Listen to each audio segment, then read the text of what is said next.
কত করলে আলু ভাজা হচ্ছে? হয়ে গেছে? ও আচ্ছা, এখানে তো মাছ ভাজা হয়ে গেছে নাকি? বাহ, এখানে আলু ভাজাও বন্ধুরা হয়ে গেছে, এগুলো খাওয়ার অপেক্ষায়। বন্ধুরা বসে পড়লাম খেতে। দেখো এখানে সেই মা আলু ভাজা করেছে আর আলু সিদ্ধ করেছে। এত আলু সিদ্ধ দিয়েছো ও মা, কাঁচা লঙ্কা দিয়ে মেখেছো? বা বেশ ভালো হয়েছে। আচ্ছা, এই পেট ব্যথা করছে বলে মা একদম কাঁচা লঙ্কা দিয়ে মেখেছে। আর এখানে এই যে মাছ ভাজা, পেটের মাছ বলেছিলাম মা, একদম পেটের মাছ ভেজে দিয়েছে এরকম এত সুন্দর, আহা সেই লাগছে একদম। আচ্ছা, আর এখানে হয়েছে এই যে ডাল। তো যাই হোক, প্রথমে একটু আলু ভাজা দিয়ে খাওয়া যাক কেমন লাগে দেখি।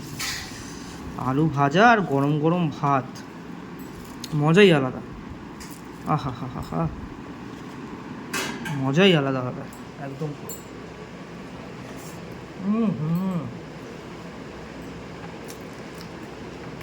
সেই স্বাদ। এরকম একটা আলু সেদ্ধ হলে, আলু সেদ্ধ আর ভাত, এখানে যে মাছ ভাজা রয়েছে, মাছ ভাজা কত সুন্দর ফ্রেশ মাছ একদম। মাছ ভাজা, আলু সেদ্ধ আর একটু হালকা একটু আলু ভাজা মেখে গেছে, এটা দেখে খেতে হবে।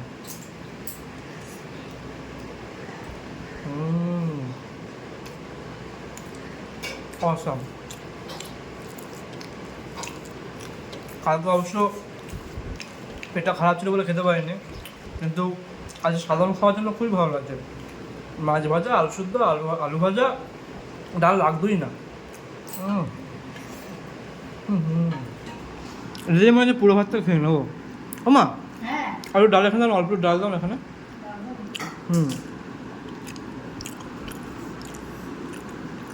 বেশি না, অল্প একটু দাও, শুধু শুকনো শুকনো খাবো আজকে, আজ পুরো শুকনো শুকনো খাবো। ঠিক আছে, অল্প একটু ডাল নিয়ে নিলাম, ওই জন্য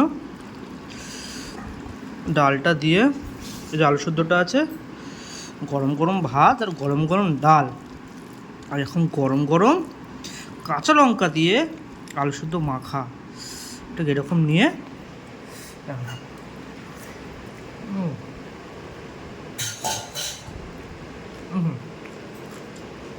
জাস্ট জমে গেল।